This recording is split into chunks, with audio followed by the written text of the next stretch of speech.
Selamat sore semuanya, selamat sore teman-teman. Di weekend yang berbahagia ini, wow berbahagia meskipun Jakarta agak mendung dan hujan, dan kayaknya juga banyak di kota-kota lain di Indonesia yang juga hujan. Kali ini kita mau sharing-sharing, ada gua, ada Ibnu, ada Jess, ada Salma juga yang bakal sharing di sini, dan nanti mungkin kita masih menunggu pembicara-pembicara lain. Tapi topik hari ini cukup menarik. Berhubung ini juga sudah bulan November ya, sebentar lagi sudah mau tahun baru nih. Udah mulai sibuk mikirin, oh, bentar lagi aku harus menyiapkan resolusi. Wah, resolusi lamaku gimana gitu ya. Em, Sebelum kita bikin resolusi, kita mau refleksi dulu. Gitu ya. Jadi di tahun 2021 ini apa sih yang sudah kita pelajari dari apalagi kan kalau kita lihat di 2021 ini masih tahun di mana pandemi COVID melanda, dan dalam setahun terakhir tentu banyak yang peristiwa dan pelajaran berharga yang kita dapatkan ya. Nah, selain kita semua sama-sama menjalani salah satu momen terberat dalam hidup, di sisi lain kita juga jadi belajar gimana sih cara kita memandang kehidupan, prioritas, atau mungkin menjadikan momen ini buat pembelajaran bagi diri kita sendiri dan keluarga. Dan ini nggak cuma di sisi personal growth, bisa juga finansial, bisa juga mental, bisa juga fisikal, kesehatan gitu ya. Nah, gue mau mengundang teman-teman pembicara kita. No, ngomong lu. Temenin gue jadi host. Dan juga ada Jess juga nih. No, Selamat 2021 sore, gimana Mas. no?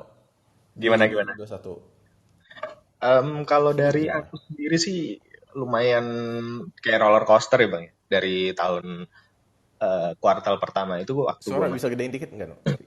Oke oke. Oke. Jadi di kuartal Oke, pertama siap.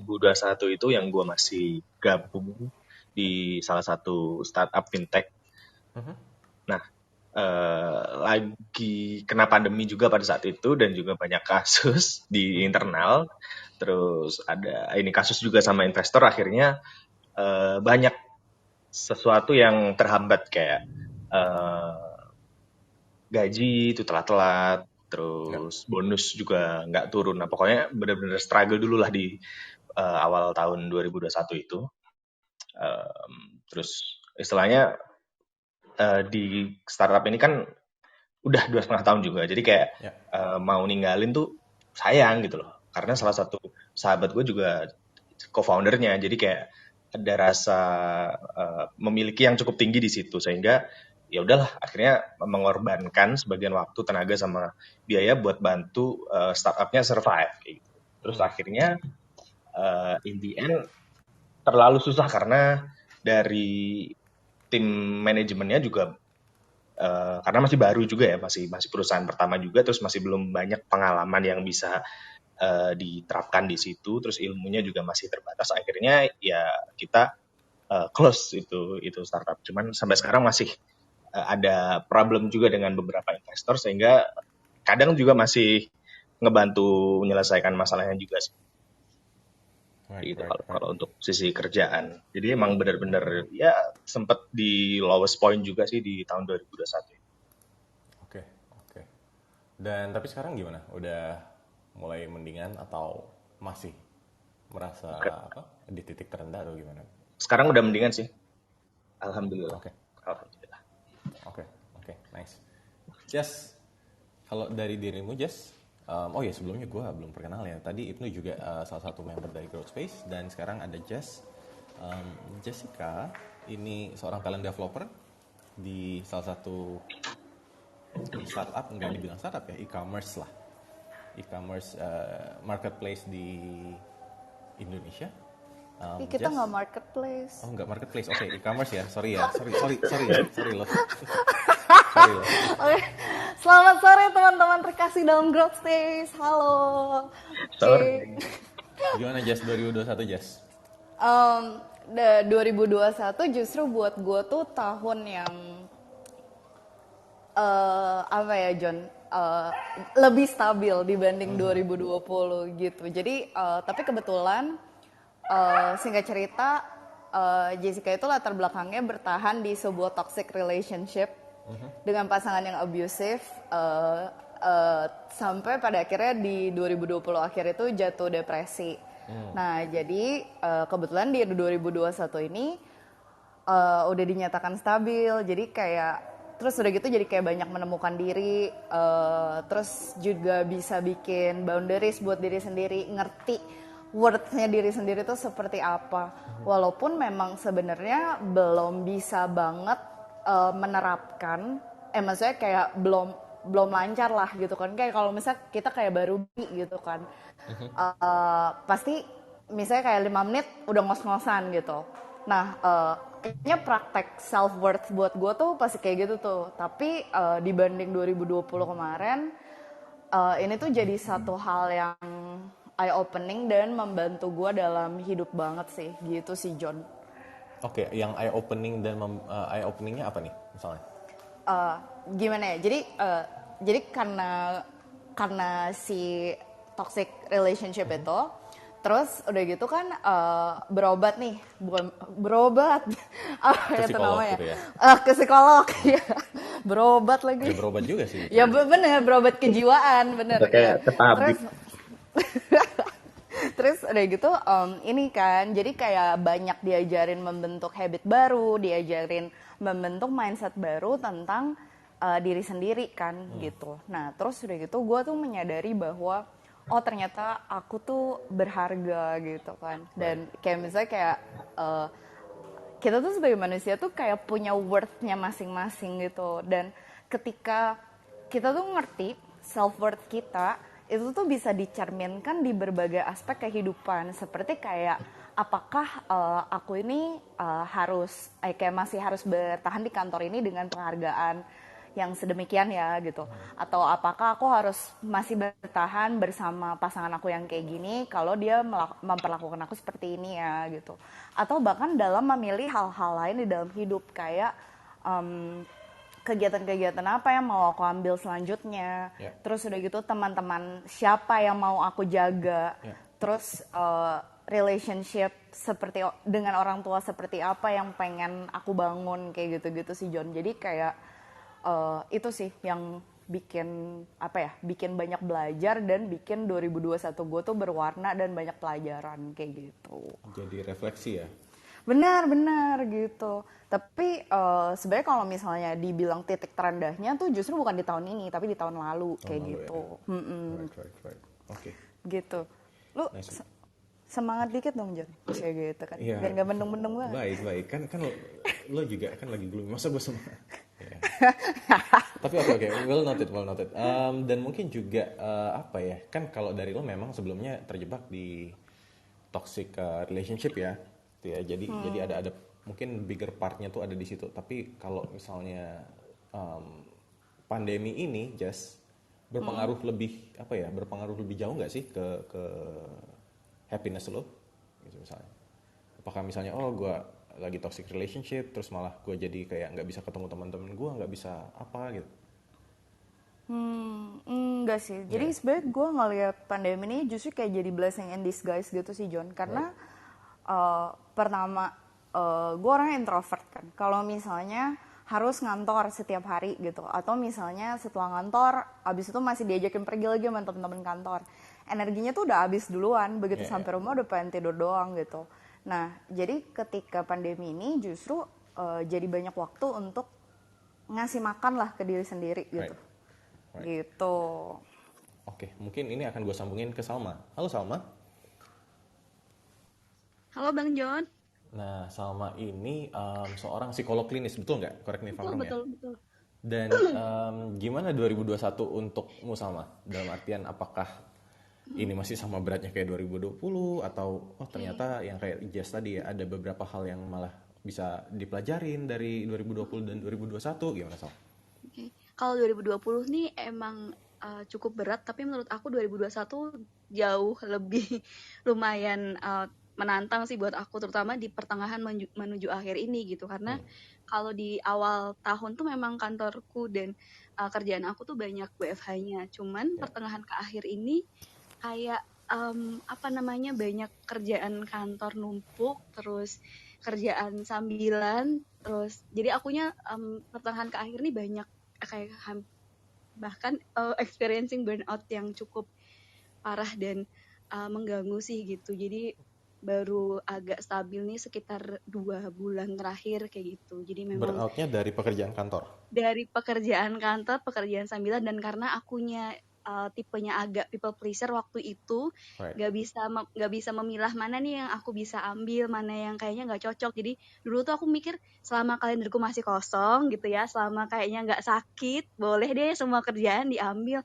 Padahal Ya. ternyata capek banget, kayak aduh ini nggak bisa nih kayak gini terus. Akhirnya yang ngedrop kan fisik dan psikis kan waktu itu. Jadi ya sekarang udah agak lebih bisa memilih, oke ini kayak kerjaannya udah nggak cocok tanggalnya nih, atau nggak cocok dari segi mana, dan ternyata nolak itu nggak apa-apa. Dulu aku pikir tuh kayak, duh nggak enak deh aku kalau nolak kerjaan, nanti kalau mereka benar-benar butuh, kalau nanti mereka nggak ada opsi speaker lain misalnya, kalau misalnya nanti mereka sakit, jadi kayak aku mikirin orang lain padahal aku juga perlu dipikirin somehow gitu loh. Jadi Betul. belajarnya malah di situ gitu. Betul, ini juga gua rasakan juga sih, apalagi kan di 2020 ya. 2020 itu thank God karena ya pandemi juga, in a way kita jadi adopsi digitalnya jadi naik. Jadi terbiasa dengan webinar gitu kan, meeting online gitu ya, pakai Zoom. Gue yang tadinya mau bikin seminar roadshow, ya keliling beberapa kota di Indonesia lah gitu ya. Tiba-tiba gara-gara pandemi, wah jadi nggak bisa. Terus tiba-tiba orang-orang jadi pada terbiasa dengan Zoom. Jadi ada kesempatan bikin webinar, terus jadinya kayak, oh bisa nih kan dengan semangat membangun membangun teman-teman netizen, membangun bangsa. Oke, webinar, tapi jadinya lama-lama, aduh capek juga. Dan itu betul, setuju banget. Jadi kesannya kayak ada banyak kesempatan, tapi di satu sisi, aduh masa nggak gue tangkep nih gitu ya. Tapi di sisi lain malah jadi capek, jadi toxic productivity jadinya. Nah, exactly gitu. Dulu aku bahkan ngerasa kayak aku tuh waktu itu udah kerja nih sampai jam 11 malam. Terus pas mau tidur biasalah kita scroll Instagram dulu, terus ngelihat instastory teman aku yang dia masih posting soal kerjaan. Terus kayak, soalnya kayak lo harus kerja deh, nggak boleh tidur, kayak buka laptop lagi, kerja lagi karena lo belum ngapa-ngapain seharian. Padahal kayak oke, bentar. Ini seharian sebenarnya udah kerja, badan udah nggak enak gitu. Jadi bahkan ya emang ngerasain toxic productivity juga akhirnya gitu. Iya, nice share. Dan mungkin ini juga buat teman-teman ya. Iya memang ada banyak kesempatan, tapi jangan sampai malah kalian jadi merasa semua harus diambil dan jadi burnout sendiri gitu ya. Benar. Nice, oke. Thank you, Sal. We'll get to you later. Sekarang gue mau pindah ke Melvin dulu. Nah, Melvin, seorang financial planner. Halo Mel? Melvin? Vin? Apakah Melvin di situ? Yes, John. Kaget. Kaget. Kenceng banget, Vin. Yes, John. Nah, Melvin ini adalah seorang financial planner dan juga founder dari CEO dan founder dari Finansialku.com gitu ya. Lu pakai .com nggak sih atau Finansialku aja? Pakai .com. Oh, baik, dari Finansialku.com. Nah, Vin, gue mau lebih ini nih, mungkin di kategori finansial ya, dan kan lo seorang financial planner gitu ya. Kira-kira dari 2021 ini orang-orang punya masalah keuangan apa sih, Vin? Dan soalnya gue pengen menggali dan siapa tahu ada yang kita bisa pelajarin dari sini. 2021 tuh John, awal tahun itu banyak orang yang tabungannya udah mulai habis, John. Tabungan mulai habis, oke. Yang tadinya 2020 mereka punya spending power buat belanja, masih punya tabungan, walaupun itu ada PSBB. Nah, di 2021 tuh tabungan sudah mulai berkurang, terus dihajar sama PPKM. Right. Lu masih ingat nggak yang Delta, yang kasus Delta itu, John? Yang di bulan Juni Juli kalau nggak salah ya. Berapa bulan kita PPKM ya? 2-3 bulan ya? Sering lah. Nah, itu orang-orang waktu itu pun gue juga merasakan, wah ini kalau nggak ditangani dengan baik, panas nih, orang-orang udah nggak bisa keluar, tabungannya udah menipis, mau makan juga susah. Nah, itu yang paling serem di saat itu sih, John. Tapi ya puji Tuhan, Indonesia bisa lewat krisisnya itu dengan ini ya, dengan smooth akhirnya ya, John. Dan akhirnya mulai itu titik jatuhnya, menurutku itu titik jatuhnya. Itu sudah mulai beranjak rebound, balik lagi. Nah, sekarang itu orang sudah mulai bisa punya penghasilan dan bahkan punya penghasilan itu bisa mulai lebih lagi. Itu, John. Right. Apakah ini karena ya PPKM sudah apa ya, pandemi udah melandai, PPKM jadi kayak makin rendah levelnya ya, udah level 1 atau udah ya masih PPKM sih, cuma mungkin udah level 1, jadi aktivitas mulai jalan gitu ya, sehingga perekonomian bisa gerak lagi gitu, Vin. Gue melihatnya gitu sih John. Tapi coba tanya sama teman-teman yang lain. Teman-teman yang lain juga merasakan hal yang sama nggak ya? Kayak jualan tuh orang-orang mulai mulai ya ada sih orang yang makin kaya gitu karena ternyata ada beberapa orang yang kelihatan santai-santai punya kripto, kriptonya naik. Padahal mulai coba-coba tradingnya ternyata untung-untungannya untung. Ya udah, ya ada yang punya uang tapi lebih banyak yang kesulitan dan itu ngefek ke ekonomi dan jualan gitu tuh kerasa gitu John, walaupun dengan cara kreatif. Pada yang kemudian yang kedua, secara orang itu sudah mulai lelah dengan kegiatan meeting secara online ya atau event online itu capek gitu. Ya. Apa ya? Gue juga merasakan hal yang sama John. Ketika meeting lama-lama di apa habis meeting selesai ketemu meeting lagi gitu ya atau event itu ternyata melelahkan sekali ya John. Betul. Gue jadi insecure, apakah Clubhouse ini bisa dibilang meeting online? Apakah teman-teman lelah? Jangan ya. Kayak, wow, jadi insecure. Tapi kalau dari diri lo sendiri, challenge lo apa, Vin? Misalnya dari sisi finansial lah. Kalau Atau finansial, personal. secara personal sendiri sih, so far karena gue menerapkan yang gue ngomongin sih masih tenang-tenang aja ya John ya, gak ada kendala yang terlalu signifikan ya. In a way juga kayak investasi yang gue selalu percaya perusahaan-perusahaan ini bagus juga udah mulai naik semua angkanya, bahkan udah beberapa itu udah tembus 50%, udah hampir 100%. Ya, jadi Ya, so far investment aman ya. cukup sih. Kenapa? Investment aman. Tapi kalau dari sisi lo sebagai pelaku bisnis dengan finansialku, gitu kan, apakah pandemi ini jadi ada challenge tersendiri? Bukan di pandeminya John, tapi di gue secara leadershipnya. Gue sebagai leader gue yang di challenge John. Kenapa tuh? Gue menghadapi satu situasi yang mengharuskan seorang Melvin tidak boleh berpikir seperti Melvin. Maksudnya gimana? Bayang, gue banyak share sama satu orang, ya kan John. Nah ternyata orang ini menjadi kompetitor right now John. Okay. Dan orang ini tahu cara berpikir seorang Melvin. Kalau misal kita main catur, ibarat main catur, dia udah tahu nih langkah berikutnya seorang Melvin tuh akan jalanin apa tuh dia tahu John. Dan dia sekarang udah jadi fase di competitors itu satu. Jadi secara individual, gue harus berpikir sebagai Melvin yang berpikir bukan seperti seorang Melvin. Jadi change the way I think gitu. Dari awal tahun tuh dari hal itu John, dari itu berat John. Merubah cara berpikir. Cara berpikir konstruksinya itu diubah semua gitu. Nah, kemudian kedua, ternyata di timku pribadi secara keseluruhan itu anak-anak yang dulunya pertama kali gue didik dari nol, itu mereka sekarang sudah punya tim di bawahnya John. Dan akibatnya mereka itu kesulitan untuk memimpin orang karena dia nggak pernah diajarin pimpin orang John. Nah, dia udah naik gitu John. Jadi itu juga harus di-handle. Dan yang ketiga, stress level John. Ternyata ketika kita bekerja di rumah masing-masing, di satu titik, itu pekerjaan itu mungkin nggak bikin stres ya. Tapi kondisi yang kerja sendiri, nggak ketemu manusia, yang tadinya manusia itu sebagai makhluk sosial ketemu sama teman-teman, ngobrol sama teman-teman, bisa capek, bisa ngobrol, dan lain sebagainya, akhirnya dia cuma kerja sendiri-sendiri aja, as individual. Dan timku itu udah kemarin sempat capek, ya lelah aja John. Nah padahal kan kerasa John, kalau kita benar-benar sebagai leader kan kita kerasa, tim kita itu sekarang lagi fit, lagi biasa aja, atau lagi capek. Nah kalau ketika lagi capek, as a leader kita perlu berpikir apa nih supaya teman-teman kita itu nggak makin drop, tapi semangatnya naik lagi pelan-pelan, kita naikin, gimana caranya? Nah itu 3 tantangan itu tuh menurut gua sebagai individuals itu PR besar tahun ini sih. Dan yang terakhir menyatukan tim, karena work from home Jadi kesulitan brainstorming itu paling gede, John.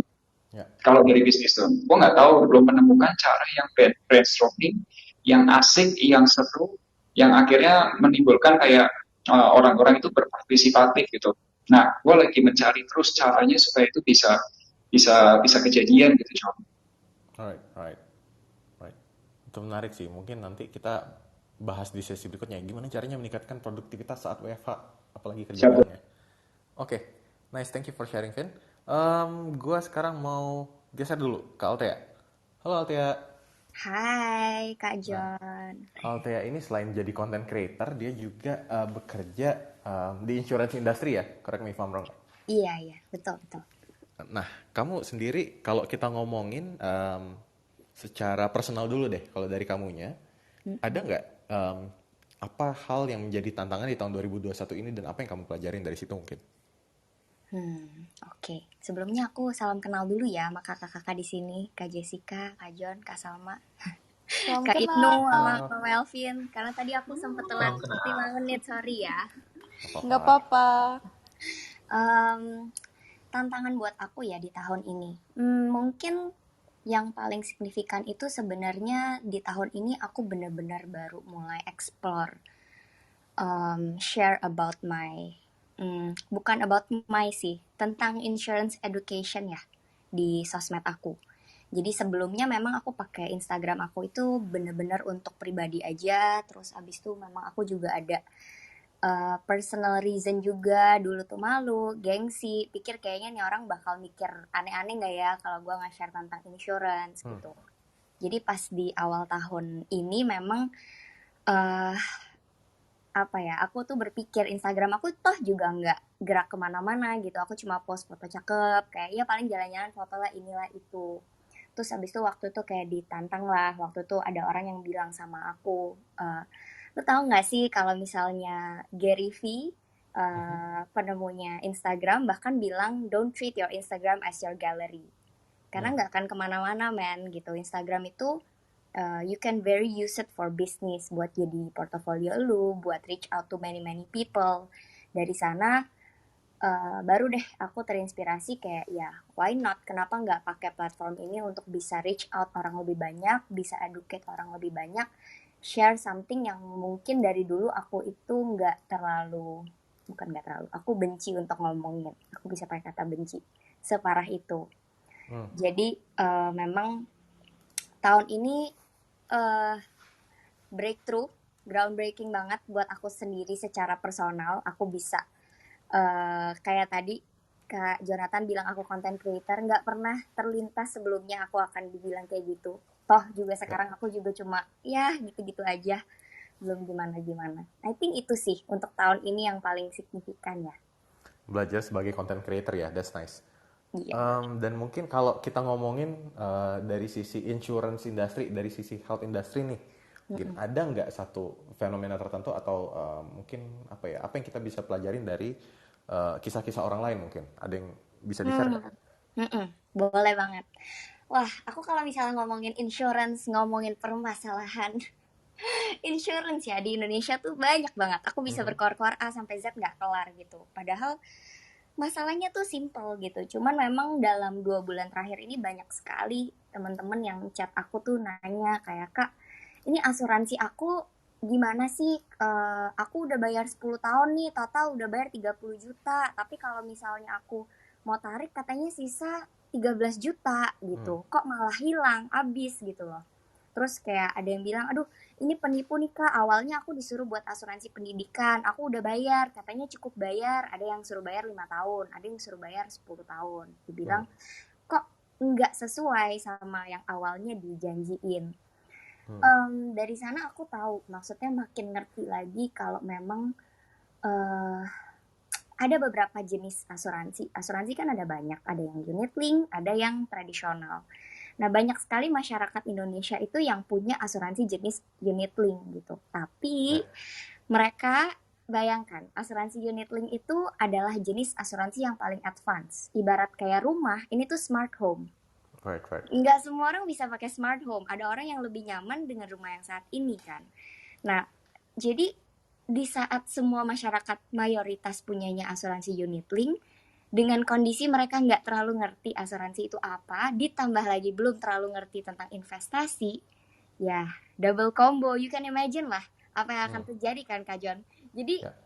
apa ya, aku juga gregetan, cuman dari sana aku jadi punya satu panggilan untuk oke, gue harus bisa ngejelasinnya lebih jelas, gue harus bisa kasih tau orang-orang di sekitar gue kalau misalnya this is something yang bisa di fix gitu, tapi mungkin akan nyakitin nih di awal, bakal sakit, tapi ya itu sih yang aku rasain. Semua orang mungkin kalau tadi nyambungin dari si Ko Melvin kan pada bilang eh spendingnya itu udah makin besar tapi pemasukannya mungkin lagi mengecil tahun ini.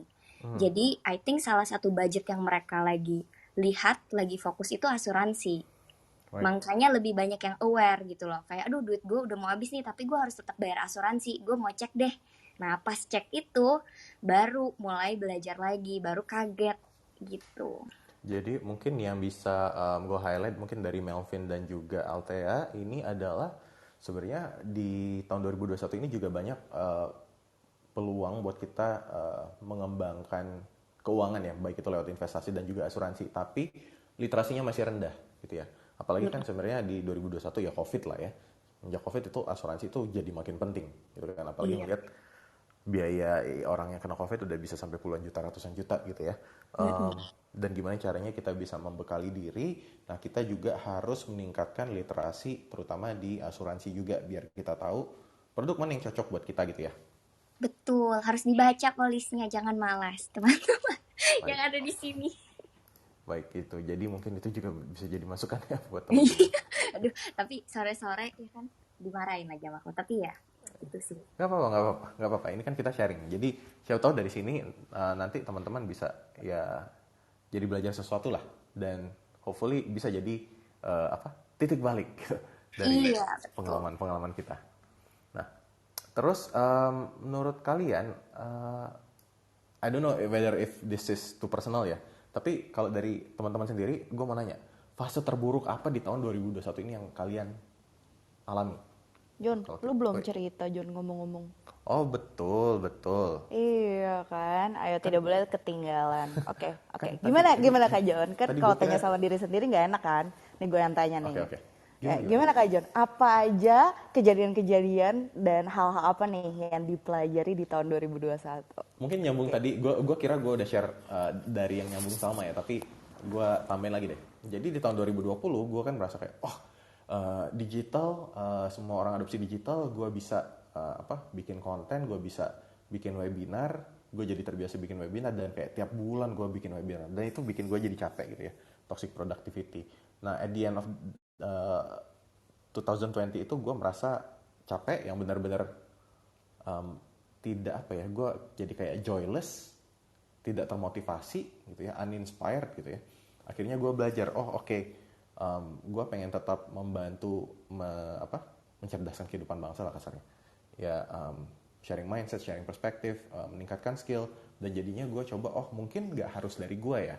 Mungkin gue bisa mengundang partners-partners, makanya gue juga di bulan awal tahun itu gue sempat ngajak finansialku sama Melvin gitu. Mau nggak sharing seputar finansial di Growth Space? Oh boleh gitu bikin webinar. Kemarin juga gue sempat bikin webinar soal karir ngajak Vicario dari Follow Your Flow. Jadi kayak ada partner-partner potensial ternyata yang bisa gue undang dan tahun ini gue belajar untuk merasa cukup gitu, merasa cukup. Jadi gue menyadari bahwa sebenarnya efek pandemi itu mungkin kayak gue jadi capek aja sih, capek. Gue capek di apartemen, gue coba pindah ke rumah gitu yang lebih besar, gue sewa rumah. Jadi ada tempat main lebih luas, betul kan. Gue beneran nggak keluar gitu, tapi di satu sisi juga ya bosan dan capek juga, kayak yang tadi Melvin cerita bahwa kerja sama tim yang online mulu gitu. Di satu sisi memudahkan, tapi di sisi lain jadi kayak kurang interaktif, kurang interaksi sama orangnya aja gitu ya.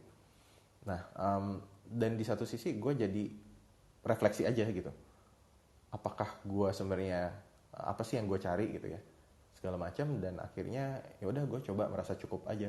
Sebelumnya gue jadi gini Jess, jadi gue pengen jadi kaya, gitu.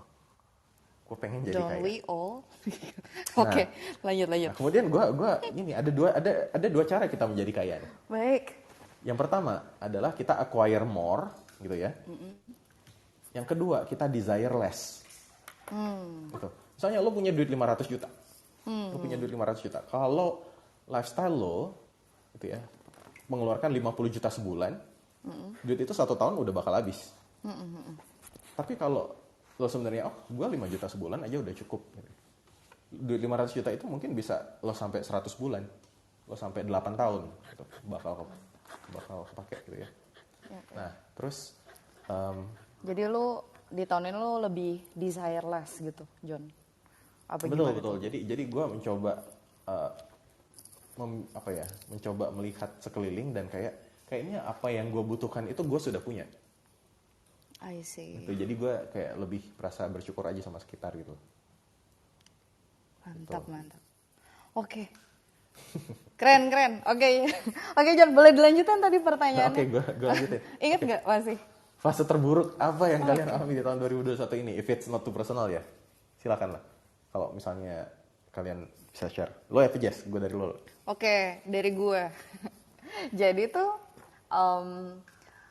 gini teman-teman, gue tuh bekerja di satu perusahaan, di mana perusahaan ini tuh adalah sister company dari perusahaan yang membiayai uang kuliah gue. Jadi waktu kuliah tuh gue dibiayain sama satu perusahaan dan ini tuh kayak sister company-nya gitu.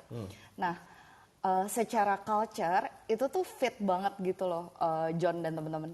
Jadi kayak gue tuh happy banget kerja di perusahaan ini. Bener-bener happy banget deh. Pokoknya sama sekali nggak kepikiran mau pindah ke perusahaan lain.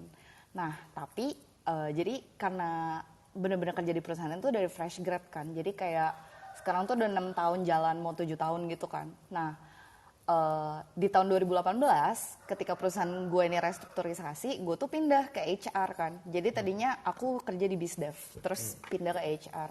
Nah, ketika pindah di HR, walaupun memang yang nawarin itu tuh Vice President of HR-nya gitu, karena mereka butuh trainer yang lebih mengerti bisnis, tapi tetap aja level pekerjaan tuh diturunin gitu kan. Level pekerjaan diturunin, sehingga gue ngerasa kayak ya udahlah, namanya kerjaan baru, gue nggak pernah punya pengalaman di bidang HR, jadi kayak ya udah cincai, selama gaji nggak diturunin, oke, ambil gitu kan. Nah terus abis itu pokoknya kerja, nggak pernah promote sampai tahun 2021 nih. Terus kemarin pas bulan Mei itu dipromot nih teman-teman. Tapi ketika melihat saldo rekening gitu, kenaikan gaji gue itu cuma ini benar-benar keterlaluan menurut gue. Jadi kenaikan gajinya itu cuma sebesar bensin mobil Brio selama 1 minggu gitu teman-teman. Jadi kayak kamu mau beli baju Zara pakai kenaikan gaji aku aja nggak bisa gitu. Nah terus jadi tuh John, kan balik lagi nih kayak tadi gue bilang kan, di tahun 2021 itu gue banyak belajar tentang gimana cara gue menghargai diri gue sendiri, tahu my worth gitu kan. Nah sesuka-suka apapun sama company gitu, gue ngerasa di situ wah gila sih kalau kayak gini gitu. Dan maksudnya perusahaan aku tuh bukan perusahaan yang memang terdampak besar-besaran secara pandemi gitu, yang kayak sampai nggak bisa gaji karyawan atau misalnya pemotongan gajinya diberlakukan gitu. Kebetulan tuh nggak kayak gitu. Nah tapi dengan kayak semua project yang udah gue bikin, gue telorin di HR gitu, udah gitu nggak manajer tapi pekerjaannya manajer, terus udah gitu naik level di atas kertas tapi kenaikan gajinya cuma seminggu bensin Brio gitu kan, kayak sedih banget gitu. Jadi akhirnya gue memutuskan untuk ngomong tuh sama si bos gue. Tapi sebenarnya kalau misalnya dibilang momen terendahnya tuh ketika ngebuka slip gaji itu sih John, dan ngerasa kayak hah, jeng gitu ya. apakah segini hargaku gitu. Itu kayak lebaynya gitu kan. Cuma jujur itu gitu. Karena yang gue bilang kalau misalnya momen-momen yang wah gila rendah banget itu kan emang di tahun 2020 kan. Tapi jujur momen terkaget gue di 2021 tuh itu. Ya, mungkin karena Kayak lo gitu. lebih merasa tidak dihargai kah atau gimana? Bener, dan selama ini tuh gue tuh tipe pekerja yang nggak apa ya, nggak rewel gitu loh, kayak punya, menurut gue can do attitude gue tuh mentok gitu, kayak misalnya dikasih project oke gitu, kerjain mantap selesai gitu kan, kayak disuruh belajar hal yang baru oke jadi gitu kan, kayak Right. iya, nggak, kayak gue nggak hitungan lah orangnya soal itu, Ya. karena gue ngelakuinnya dengan happy kan gitu, dan ternyata cuma dihargain segitu. Ternyata company lo yang hitungan. Wow. Iya, Tapi sedih. dari situ lo menghadapinya gimana? Akhirnya lo apa? Raise the issue? Iya, gue akhirnya ngomong untuk pertama kalinya ke bos gue. Jadi selama 6 tahun bekerja, gue tuh nggak pernah fight soal gaji, soal bonus, soal apapun. Pokoknya semuanya gue terima dengan rela aja gitu kan, John. Dan itu kayak pertama kalinya gue harus nge-raise up topik yang menurut gue sangat gak nyaman untuk gue bicarakan, yaitu masalah benefit gitu. Terus udah gitu bos gue kayak, oh masa gitu, kayak nggak tahu dia kayaknya gitu. Atau pura-pura nggak tahu juga sih. Cuma akhirnya di Agustus gue dipromot ulang dengan kenaikan gaji yang baik. Oke. Kayak gitu. Oke. Begitu buka slip gaji kayak, oh, alhamdulillah gitu. Iya, bernafas lega gitu John, kayak akhirnya Oke. Nice. gitu. Nice. Oke. Thank you. Lanjut dulu, lanjut. Salma, gimana Sal? Apa fase atau momen terburuk di 2021? Iya lebih ke karena burnout itu sih. Jadi aku burnout sampai aku tuh bukan tipe yang late respon gitu. Jadi cukup fast respon. Jadi sebenarnya gara-gara burnout ini aku jadi menghindari membalas chat, terus bisa sampai sehari bahkan 2 hari gitu, karena aku takut tiap mau buka chat tuh ini kalau kerjaan nih, kalau ditagih ini ditagih itu gitu. Padahal kadang tidak seburuk itu. Bahkan beberapa kali ketika dikasih kerjaan lagi atau di remind tuh kadang aku sampai panik gitu, karena ini aku ya udah nggak kuat lagi, aku udah nggak bisa lagi nih gitu. Bahkan kayak aku ditanya sama temanku, kapan Sal kamu terakhir having fun, terakhir pergi ke satu tempat tanpa bawa laptop atau tanpa kerjaan gitu, atau ngerjain sesuatu yang fun gitu, yang tidak ada beban gitu. Ternyata nggak, kayak sebulan 2 bulan tuh kayak iya ya, aku ngapain ya, bahkan Sabtu Minggu tuh kayak selalu ada yang dikerjakan gitu. Jadi akhirnya aku take some time off, kayak seminggu waktu itu bener-bener off kerjaan untuk nge-recharge, untuk nge-evaluasi ulang dan lain sebagainya gitu sih. Itu cukup ganggu waktu itu. Right. Tapi sekarang hopefully sudah jauh lebih baik ya. Better, much better. Oke. Terus kalau bisa dibilang sebenarnya ada pelajaran tertentu nggak yang kamu kamu ambil dari burnout tersebut, atau yang tadi ya yang kamu bilang kayak I should manage more projects, atau jadi belajar menolak pekerjaan gitu ya? Jadi belajar nolak kerjaan, jadi belajar delegasiin ke orang, karena aku beberapa kali delegasiin dan mereka kerjaannya nggak sesuai ekspektasi aku. Instead of aku evaluate mereka, aku kayak ngerombak sendiri dari awal. Jadi kayak nggak bisa kurang bisa untuk trust dan evaluasi orang gitu.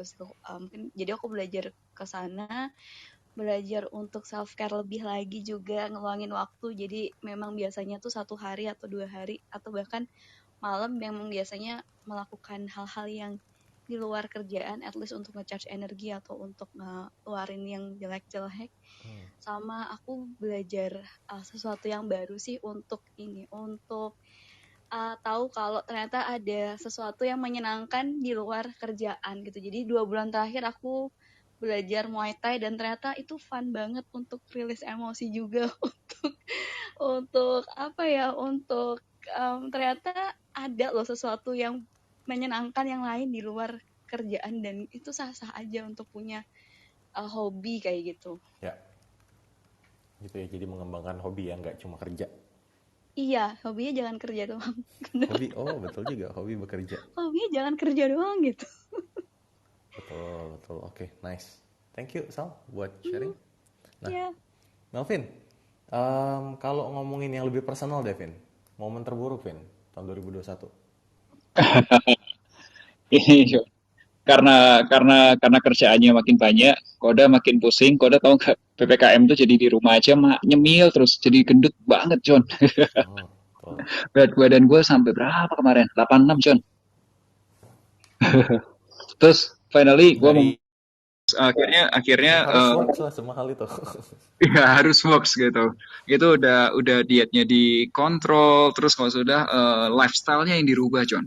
Ya. Lifestyle gue dipaksa dirubah karena kayak gue keluar uang kan gue tipikal orang yang mikir-mikir gitu kalau keluar duit gede se-iPhone gitu. Gue kan mikir kan mending diet atau mending iPhone ya. iPhone Pro Max loh, John. 25 Oh, 25 gitu, John. Ya kan? iPhone Pro Max atau diet, iPhone atau diet gitu kan. Terus kadang finally, udahlah diet dulu lah. Nanti kalau diet badannya bagus juga iPhone kebeli juga kok, tenang aja. Nah, udah puji Tuhan, John. Dari yang diet itu ya, John ya. Gua nurunin dari 86 ke 80 itu, John. Setengah mati, John. Gua ngontrol makan setengah mati. Kalau udah olahraga fitness itu juga setengah mati. hmm. Pertama kali bench press aja hampir ketiban coba, John. Gemeteran gitu waktu bench press tuh gemeteran gitu semuanya. Terus kalau saya suruh lari lagi sama pipi gue, wah semakin semrawut. Akhirnya John, gue akhirnya sekarang sudah bisa 1 minggu itu selama seminggu berturut-turut ya tiap hari lari gitu ya. Itu tuh kurang lebih 6.500-an 6.000 langkah itu kurang lebih hampir 5 kilo John, every day John. Dan sekarang gue sudah 77 John. Right. Ya, gue happy banget sih karena ternyata pas pada fase-fase benar-benar Turun 9 kecapean, kilo burnout. itu. Yes, dan itu masih turun terus, John. Tiap harinya itu sudah turun beberapa ya 0,5, 0,4 itu turun terus, lifestyle-nya diobatin terus gitu. Jadi ini progres banget dan lu tahu nggak, John? Hmm. Begitu beratnya turun terus, entah gimana ceritanya ya, John ya. Semesta mendukung, John. Udah akhirnya dibalikin tuh. Gue kan berdoa juga kan, semoga balik gitu, ada untungnya gitu diet. Tuh tahu nggak dikasihnya apa, John? Kasih apa? Ini gue dikasih iPhone Pro Max juga, John. Dari Jadi yang mana? tadinya gue bingung diet atau iPhone akhirnya yang di atas kasih dua-duanya langsung John. Mantap, mantap. Tanpa ya untungnya tanpa tanpa nguras tabungan John. Dikasih aja John. Dikasih siapa? Dikasih orang aja gitu. Ya ada project yang dikit-dikit gitulah John yang Oh, kecil-kecil kumpul-kumpul ternyata bisa dapat gitu. Wah puji Tuhan banget gitu balik semuanya John. mantap, mantap.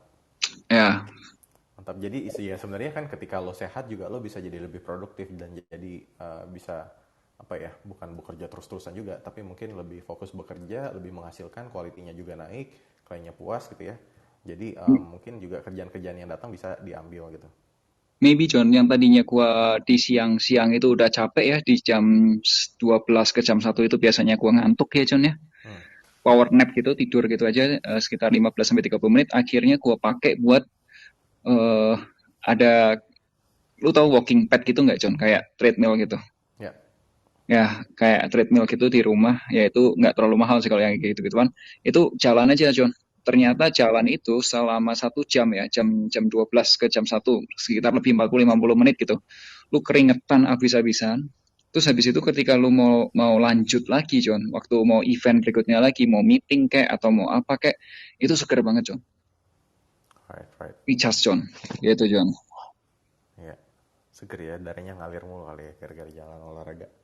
Maybe John. Oke. Nice share, Vin.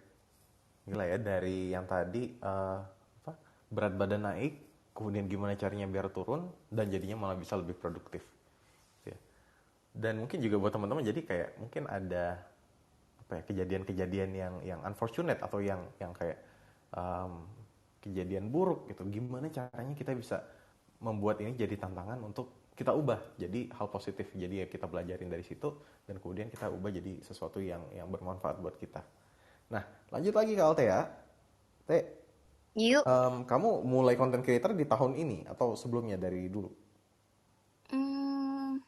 Kayaknya bisa dibilang iya lah ya. Tahun ini jauh lebih konsisten sama lebih terorganisir. Jadi aku udah tahu aku mau jelasin tentang apa.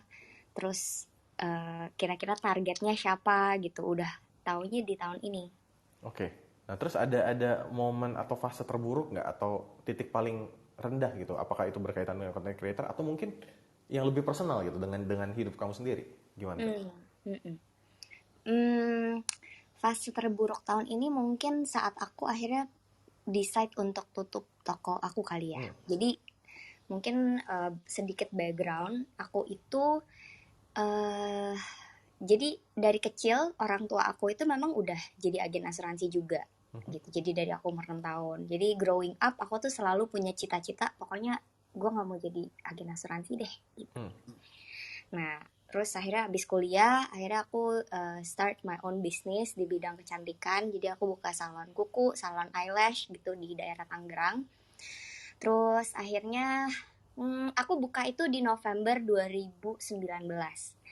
Dan COVID itu mulainya Maret tanggal 2 2020. Jadi aku itu baru buka sekitar November ke Desember ke Januari, kira-kira 3 bulan. ya. Iya, bener-bener 3 bulan. Aku baru ngerasain, wah ini omset udah mulai nutup operation tuh. COVID ya kan, tutuplah semua customer, jadi ya pokoknya buyar semuanya, staff juga akhirnya ini itu.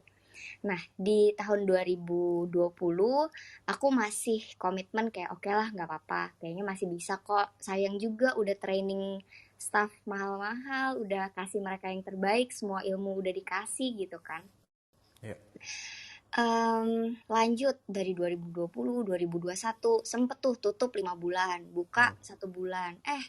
Staff ada yang kena COVID. Terus habis itu semuanya mogok kerja, nggak mau kerja lagi. Terus akhirnya tutup, udah akhirnya di pertengahan tahun ini 2021 aku putar otak gimana ya cara biar bisnis ini bisa tetap jalan. Tapi ternyata ya mungkin rencana Tuhan berkata lain kali ya. Akhirnya karena satu dan lain hal, aku tekatin diri, aku bilang oke, aku nggak bisa nih kayak gini terus. Udah aku decide oke, tutup for good. Di titik dimana aku udah nggak mau pikirin lagi kapan bukanya, rencananya gimana gitu. Akhirnya aku sekarang kan balik ke Bali kan, jadi dari Tangerang ke Bali, aku balik itu bulan Juli. Jadi sebenarnya kalau misalnya mau dibilang aku start creating content, bisa dibilang aku mulainya dari bulan Agustus, not long ago. Jadi dari bulan 8, sekarang bulan 11. Baru 3 bulan ini aku mulai bikin reels. Tadinya aku sama sekali gak ada bikin. Ya di TikTok cuma ini itulah, pribadi doang. Di masa-masa pas lagi nutup toko itu ya of course aku merasa aku kayak failure ya. Merasa failure, terus juga merasa kayak gengsi banget. Maksudnya rasa gengsi ini itu mungkin aku rilisnya butuh waktu sekitar 1,5 tahun ini. Karena aku kan dari kecil udah bilang, pokoknya aku gak mau jadi agen asuransi. Buat apa sih? Dulu pas kecil aku pikir asuransi itu penipu gitu. Aku pikir nyokap itu orang jahat. Jadi semua teman-teman aku pun tahu, aku itu pokoknya gak mau. Tapi pas masalah ini terjadi, aku tetap harus bayar staff ini itu dan incomeku stop. Aku waktu itu cuma mikir satu hal, ya asuransi itu gak nipu gitu. Kayak kamu kan lihat sendiri Sean, dari umur 6 teman-teman orang tua banyak yang pakai asuransi kesehatan, jiwa gitu, semuanya diklaim aman. Jadi kalau dibilang penipu enggak juga, malah kamu bisa jadi bukti buat kasih tahu. Terus kalau misalnya dibilang asuransi itu produknya enggak bermanfaat, ya salah juga. Padahal kan di bidang keekonomian asuransi itu disarankan loh di dalam manajemen keuangan. Jadi it's something yang very very legit sebenarnya. Terus secara rasional aku berpikir ya sekarang lagi pandemi gitu, orang-orang akan lebih aware tentang kesehatan dan ekonomi. Waktu itu aku udah tahu gitu. Jadi satu hal yang aku pegang, ini bidang itu akan semakin meningkat ke depannya. Dan sebenarnya aku itu punya modalnya gitu. Jadi ya pas toko aku tutup, of course saya kalau misalnya cewek kan pasti nangis, galau begitu ya. Ya udah aku menutupnya dengan pikiran ini it's a step back to move forward. Aku pikir nggak ada salahnya, semua orang pasti yang namanya usaha, aku selalu dengar sama semua orang, kamu seseorang yang berhasil itu artinya udah berkali-kali gagal. Berarti artinya ketika aku satu kali gagal, artinya aku semakin dekat sama kesuksesan aku. Jadi ya aku ambil positive thinkingnya, oke, this one aku failing, that means aku sekarang lagi move forward nih. Cuman mungkin aku nggak bisa lihat ujungnya di mana. So ya udah, I took a leap of faith dengan cara aku share konten di Reels, which aku juga another level juga buat aku kayak wah, tapi kan kalau misalnya teman-teman lihat ini udah dicap ini anak di jidat udah asuransi kan. Sementara kan asuransi juga not very very pleasing, ibarat ngomong tuh model majalah Playboy aja tuh lebih bangga gitu loh daripada orang yang kerja di asuransi. Jadi ya di saat itu aku cuma pikir, oke, I have the right mindset, I'm here to help other people buat educate and share, so kenapa aku harus malu gitu. Right. Thank you Altea buat sharing ya. Dan I think dari kegagalan itu nggak ada yang perlu ditakutkan sih. Maksudnya memang kadang justru kita melabeli kegagalan itu satu hal yang buruk. Padahal bisa jadi kita mendapatkan sesuatu yang kita pelajarin dari situ ya. Oke, ini bisa bermanfaat buat kita ke depannya. Misalnya dalam bisnis berarti kemarin saya itu kurang persiapan ini itu, makanya ketika ada insiden terjadi langsung seperti apa gitu ya resultnya. Betul. Nah jadi kita juga bisa siapkan agar kedepannya ketika kita ingin memulai sesuatu bisa lebih baik, atau juga malah ini kan kalau Altea sendiri tadi, ini ternyata bisnisnya ditutup malah jadi membuka keran di tadi ya sebagai insurance agent, sebagai content creator gitu ya. Iya. Dan bisa jadi ini malah bawa kita ke hal yang jauh lebih positif di masa depan. Who knows? Right? Yes, true. Right, okay. Thank you for sharing this, Tia. Oh ya, dan juga buat teman-teman kalau misalnya ada yang mau sharing juga gitu ya, apa yang teman-teman pelajarin dari 2021, silakan ya, feel free to raise hand. Nanti akan kita angkat jadi speaker juga buat sharing. Kenapa, Jess? Enggak, ini udah giliran Ibnu sama lo kan, John. Jadi gue yang nanya. Udah Ibnu dulu. Ibnu, apa no? Titik terendah, no? Oke, mungkin ketika di awal tahun gue didiagnosis ini sih autoimun ya pada saat itu, karena emang benar-benar kerjaan, terus mulai relationship baru, dan itu benar-benar stressful banget di dua tempat itu, terus kesehatan juga sempat drop, tapi ya alhamdulillah nggak sampai yang parah sih, jadi udah langsung dikasih tahu itu langsung benar-benar ngejaga stres, ngejaga pikiran, dan benar-benar makin aware dengan kesehatan sih, karena sampai sekarang pun juga mikir ini nggak bisa digantiin gitu loh, karena kalau semuanya bisa nyari duit tapi nggak semuanya bisa dapat kesehatan gitu. Jadi mulai mikir bahwa kayak akhirnya ya udah berarti lebih mementingkan kesehatan sendiri, terus kemudian nggak bener-bener overthinking dan stressful kalau misalnya ngadepin problem atau ngadepin masalah kayak gitu. Terus sama juga lebih aware sama diri sendiri juga sih, kayak berganti habit, kemudian menambah menambah ilmu-ilmu baru kayak gitu sih. Kan beberapa bulan yang lalu juga sempat ikutan online course, terus makin rajin baca, makin rajin nonton video-video edukatif kayak gitu. Jadi kayak di sisi terendah itu, di sisi kesehatan gue pada saat itu memburuk, terus relationship juga jelek, terus ditambah kondisi kantor yang lama, akhirnya malah makin menyadari bahwa ya berarti emang waktunya naik kayak gitu. Jadi di posisi terendah itu kan nggak bisa turun lagi kan. Jadi ya jalan satu-satunya ya cuma naik, atau lu mau stuck di situ aja kayak gitu. Dan akhirnya alhamdulillah bisa dikasih kesadaran buat milih untuk naik kayak gitu. Memilih untuk menyadari bahwa diri sendiri ini juga nggak kalah penting dibandingkan dengan orang lain. Sama kayak Jessica juga sih. Sama-sama. Nice. Terus gimana cara lo bangkit dari situ? Kan tadi kan udah kesehatan, terus juga hubungan pacaran juga gitu ya? Iya.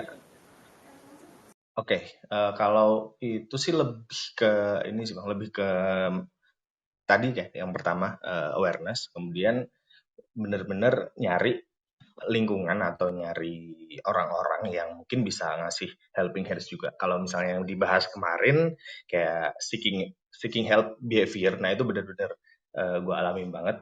Jadi buat teman-teman di sini ya mungkin ngerasa ini loh udah waktunya reach out, udah waktunya berkomunikasi dengan orang-orang yang mungkin dulu pernah deket atau sampai sekarang sebenarnya deket, cuman kita jarang komunikasi. Nah itu jadi salah satu kunci juga kemarin makin rajin ngobrol sama sahabat, kemudian sama orang tua juga, terus sama orang-orang yang dulu pernah deket, jadi makin rajin komunikasi sehingga bisa berbagi lah istilahnya, nggak perlu minta solusi yang ribet-ribet atau apa, yang penting kita didengar aja itu sebenarnya udah lifting problems meskipun cuma sedikit kayak gitu sih.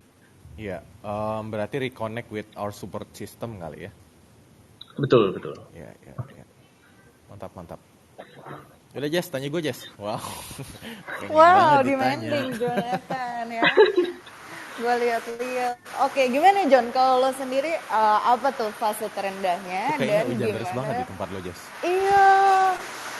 Ya nih, gue juga. Gimana? Tapi suara gue masih jelas Jelas, nggak? jelas, Atau jelas, jadi nggak jelas. jelas? Jelas. Kalau nggak jelas, Ibnu gantian nih. Enggak jelas kok jelas. Oke, ya gimana John? Jadi apa fase terendah lo di tahun ini dan gimana tuh caranya waktu itu lo cope up baliknya? Right. Jadi mungkin gue fase terendahnya tadi ya, gue merasa, jadi dari awal tahun tuh gue merasa joyless aja, uninspired, gue kayak bingung gue mau ngapain, terus gue uring-uringan, gue nggak tahu arahnya kemana, jadi kayak gue lost sense of direction aja. Gitu. Nah, kemudian ya itu cara gue, ya gue merefleksikan, karena jadi gue merefleksikan apa yang gue cari gitu ya. Oh, gue pengen kaya, nggak juga. Ternyata apakah kaya itu caranya hanya dengan gue bekerja, meningkatkan earning power, mendapatkan uang gitu ya, sehingga gue kaya gitu kan. Ternyata mungkin ada cara lain buat menjadi kaya gitu. Dalam artian ya gak usah banyak mau gitu kan. As simple as that, gak usah banyak mau dengan merasa diri ini cukup. Semua yang kita butuhkan sebenarnya ada di sekitar kita. Itu jadi bisa mengubah cara gue berpikir.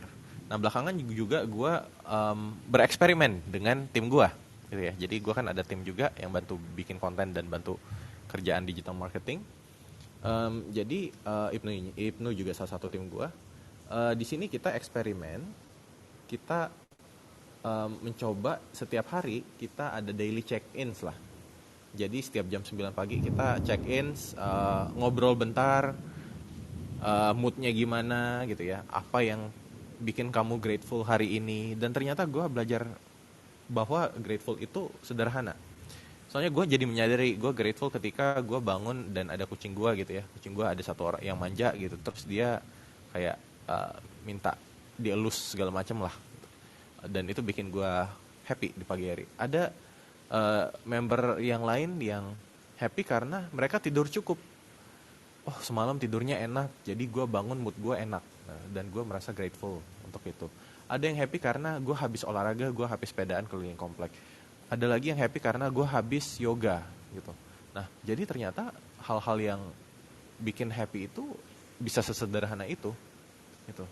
Dan ini juga membuat gue kayak oke, sebenarnya apakah gue ingin kaya? Sebenarnya gue pengen lebih bahagia gitu kan. Dan gue mengira kayaan itu membuat kebahagiaan, tapi tidak juga, karena being wealthy sama being happy itu two different things. Kita mau happy, kita bisa happy sekarang juga gitu ya, tanpa perlu ngumpulin duit gitu.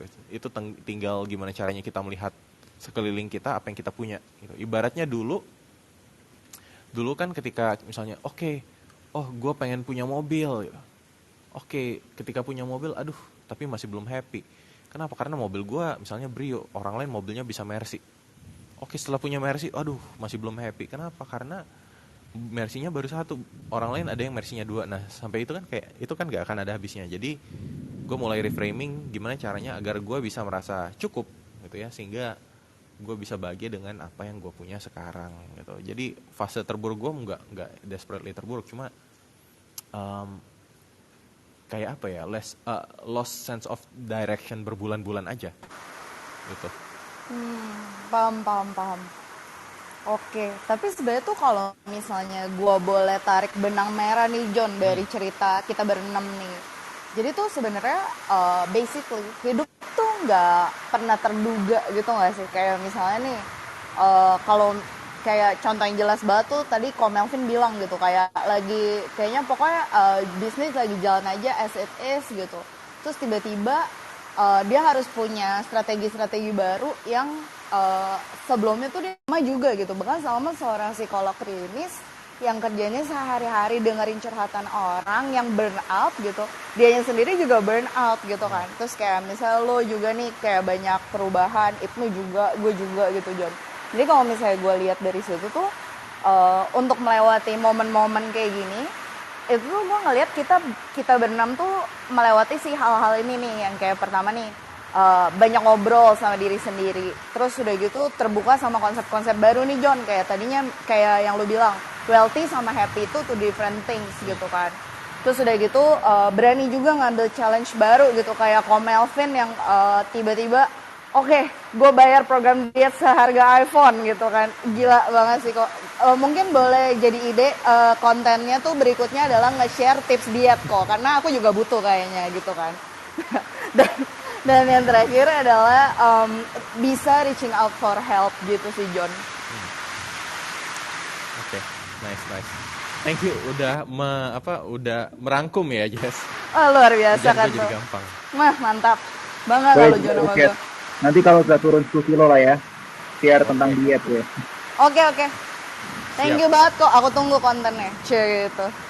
Yang jadi financial diet coach. Wow. Wow, suatu pekerjaan baru. Betul.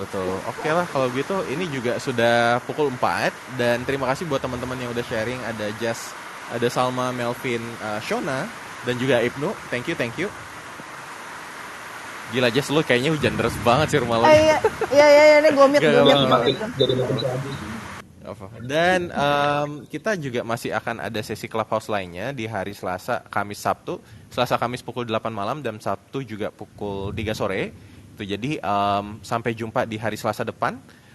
Dan have a great weekend teman-teman, dan semoga tidak ada yang kebanjiran.